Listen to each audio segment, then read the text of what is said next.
Good day, everyone. I hope you're doing well. I am your host, Miss KK, and this is The Wave. It is your weekly show that looks at topics related to personal, family, and business finances. And really, all we are hoping is that by the time you get to the end of this series, you'll be better equipped to make sound financial decisions. If you're new here, thank you so much for stopping by. We really love having you. Kindly please consider clicking the subscription button in the comment below so that you can be notified every time we upload a new video. And if you're already a returning subscriber, thank you so much for always viewing, interacting, as well as sharing our videos with your friends and family on your social media platform. Today, I'm very excited. I'm going to be sharing my 5 top things that I did when I started working. I've been working for 6 years now. I started off working as an article clerk and I'm currently working as an audit manager. And I did some of the things that I believe has set me ahead in terms of my financial journey. And I'd just like to share some of those. And if you have a sister that is in university, maybe 3rd or 4th year university, kindly please share this video with them, because these are really some of the things that can help them when they start working. And if you've already been working for some time now, it's really never too late to take a step back and reflect some of the things that you should have done or that you could have done better to ensure that you are building a strong financial journey on which you are going to be starting your investment careers, etc. Okay. So the first thing that I did, which shouldn't come as a surprise to a lot of you guys, is I started budgeting. Budgeting, in as much as it's underrated, is very important, especially if you are on this financial fitness journey, because it's really that plan that helps you visualize what you're going to be doing with your money and help you prioritize the most important things, especially the fact that money is a limited resources. So in addition with trying to budget, I tried to pick up a lot of books that helped me read more about the concept. More importantly, I was trying to establish the different type of budgeting techniques that are available. There's a lot of different tools that people use to budget, the main components that should be in your budget, and most importantly, what percentage should be going in each bracket in your budget. And the book that really helped me with regards to this is the book titled The Richest Man in Babylon. It's actually available online for free. There's a PDF copy. I might leave it in the description where you can get that PDF copy. And really the key principle in that book is you must always try to pay yourself first. And that means you must try to put 10% aside for your savings, and thereafter you can pay your rent, etc. So that was really my first tip when it came to money management in my first year of working. The second thing that I did in my first year of working is I rented an inside room. When I moved to the city, I didn't have family that could accommodate me, nor did I actually have savings to start off working. And I needed things like a bed, a fridge, a stove, maybe TV is not a necessity, some pots, etc. But I didn't have the money to actually buy all of those. So I was a bit lucky in the sense that I got some people to accommodate me for 2 months for free, and in the hope that I will save up some money and I can then officially go off and start buying some of my things to stay on my own. But I quickly realized that the salary I was making as an article clerk wasn't enough for me to acquire such capital item within 2 months. Plus, I wasn't prepared to go out and buy all of those on an account. So what I decided to do is I'm going to look for an inside room. So I found a family that was renting a 3-bedroom flat, and I rented one of the room from that house. That meant I didn't have to buy a stove because that family already had a stove. I didn't need to buy a TV because there was already TV in that area. First, I didn't even have a fridge because I could just put some of my meat in their fridge.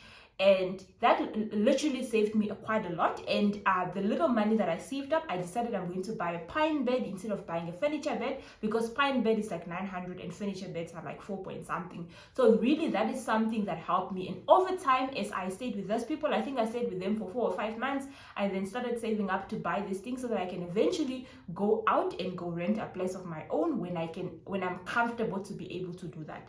So I personally felt like that helped me a lot, because I didn't have the pressure to buy a couch, I didn't have a pressure to buy a TV, and I took my time to actually acquire these things. And I would have stayed there for longer. It's just that a friend of mine found a flat, and she was looking for a flatmate, and I thought what a better opportunity for me to go share the apartment with her, because that meant now I can have my own room, at least with a little bit more privacy, and stay with someone that I know as opposed to a complete stranger, which is this family that I was living with. So yes, so that was my second thing. I rented an inside room instead of renting a standalone flat.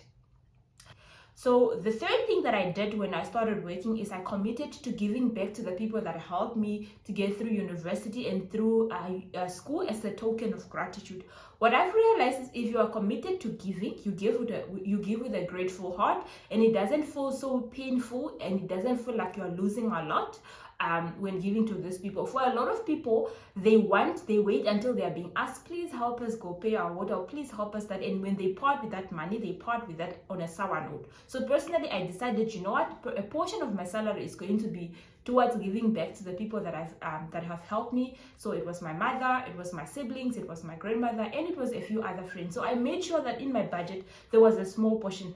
Listen, people will always appreciate when they are given without asking, because they know that you've thought about them and you've kept them in your budget. So for me, that really helped me, and people appreciated the little I have, such that they weren't expecting a lot, because they know I just started off working. And until now, I do have scheduled giving, especially to my mother, and now and then I schedule a giving to my grandmother. So for me, that really just helped me to realize that the money that I'm officially now making since I started working wouldn't have been possible without the assistance of the people that are around me, and it's only fair that I plow back to those people. So that was the third financial tip that I did.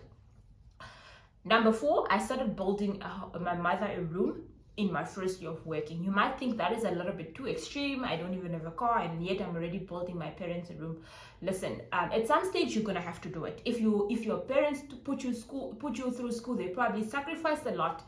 They couldn't buy the things that they wanted to buy, because they had to put you through school and your siblings, and therefore they've sacrificed a lot. That most of the time, and include them not deciding to buy a car, them not deciding to upgrade their living house, for example, and actually forgoing all of that for you. So it was only a benefit for me that my mother's room was cracking, and at some point I know I needed to do it. So when is a better time when I don't have commitment? So I decided I'm going to do this while I don't have a child, while I don't have a car, while I don't make a lot of money, such that even if I'm building, my mother is expecting me to build at the level of my pocket. Not when I've worked 6, 7, 8 years down the line and she's thinking I now have a fortune in my bank account and I can afford to build a mansion. So for me, taking off that responsibility quite early on in my career helped me to go focus in my, on my personal things. And I remember telling my mother, you know what, the first 2 years I did this for you. I upgraded home, I made you a room. So the next 2 years of my life, I'm going to be focusing on buying myself a car, saving a deposit for the house,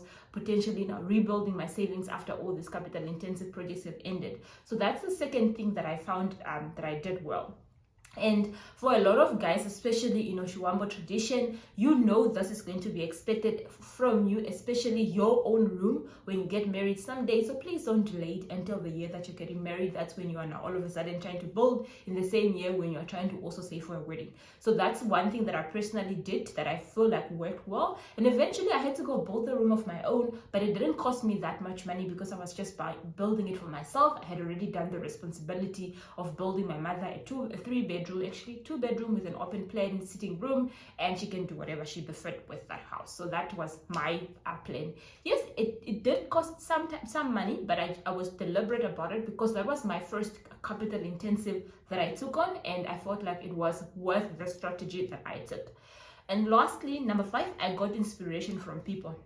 So for me, I realized there are almost 3 types of people. There's people that have the money and don't show they have the money. There's people that have the money and are comfortable to show that they have the money. And there's people that don't have the money and they're pretending to have the money. So as I was at work and as I was observing in the community and in the circles after work of the people around me, I tried to categorize people. In which categories are these people falling, and what are sort of the characteristics that they are exhibiting that I like, and what are some of the good characteristics that I can draw from. And I remember one particular incident that really inspired me to actually start saving. My first 100,000 was a friend of mine. We were at work, and she said the bank called her and asked her if she can please transfer the money from her current account, because she can't have more than 100,000 in a current account, and it's not earning her any interest. So they're advising her to put into a savings account so that she can at least make some money off that amount.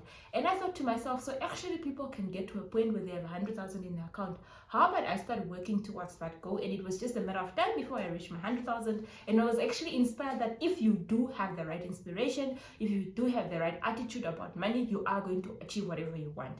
So in my first year, I tried to make sure that I don't match up with the people that don't have the money but are pretending to have the money, nor am I really in the category of I have the money and I'm trying to show off that I have the money, but I must really be in that category where I have the money but I'm not really showing that I have the money except when it's necessary. So that's sort of the inspiration that I try to seek around from the people that are around me, and try to make sure that I draw from the good experience and I sort of don't get trapped in the bad experience that I didn't want. So that was my 5 tips of things I did in my first year of working. As I've mentioned, I've been working for 6 years now, and it's been really exciting. And I'll share more tips of some financial mistakes I've made along the way in a different video. But this is all I had to share today. Please let us know in the comment below, what are some of your tips, or what are some of the things that you did in your first or second year of working that you believe had either set you ahead in terms of your financial journey, or perhaps have set you back in terms of in your financial journey, so that we can all learn from each other. It is the end of the episode, and thank you so much for watching. And if you haven't done so, please click subscribe, and we will always be in touch every time I upload a new video. And it is goodbye. Thank you for watching.